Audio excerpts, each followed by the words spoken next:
Something I learned years ago was if you have a sharp chisel on the door, just make sure you remove it before you start doing any vigorous sanding or brushing or wiping or anything like that, because there's nothing worse than whipping your hand into the sharp edge of a razor sharp chisel, and so it's quite distressing. Then you go and find yourself bleeding all over the timber, and then you've got to sand that off and start all over again.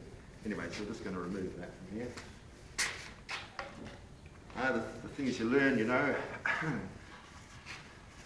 there's no substitute for experience. I think they talk about the school of hard knocks, or really it's kind of apprenticeship by mistake. Johannes? Master Johannes? Isn't that? I'm just the driver. You're the driver. Good driver.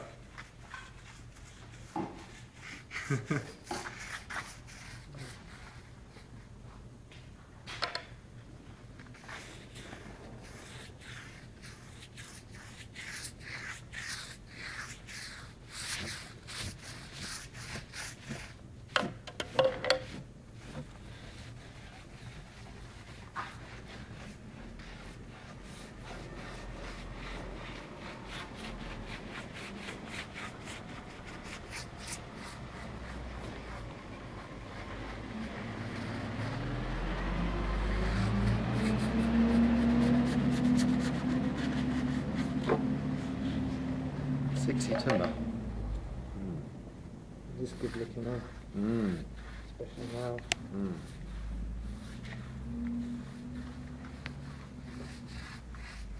I just point out that the final finish will be less glossy than that, because this oil is going to sink into the timber, as you can sort of see it is right in front of your very eyes now, and that when it's fully absorbed, we then will buff it over lightly with a cloth just to take off any surplus that's left on the surface before letting that cure and putting another coat on. So the ultimate degree of gloss will be very low. It's almost like a satin finish. You can sort of see there, I'm just prematurely rubbing some of this into the timber there.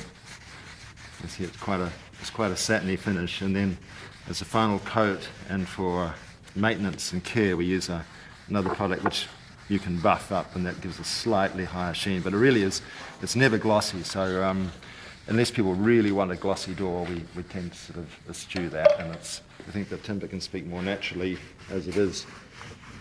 But, it's a matter of preference really, but I think most people like that sort of more subdued wax finish.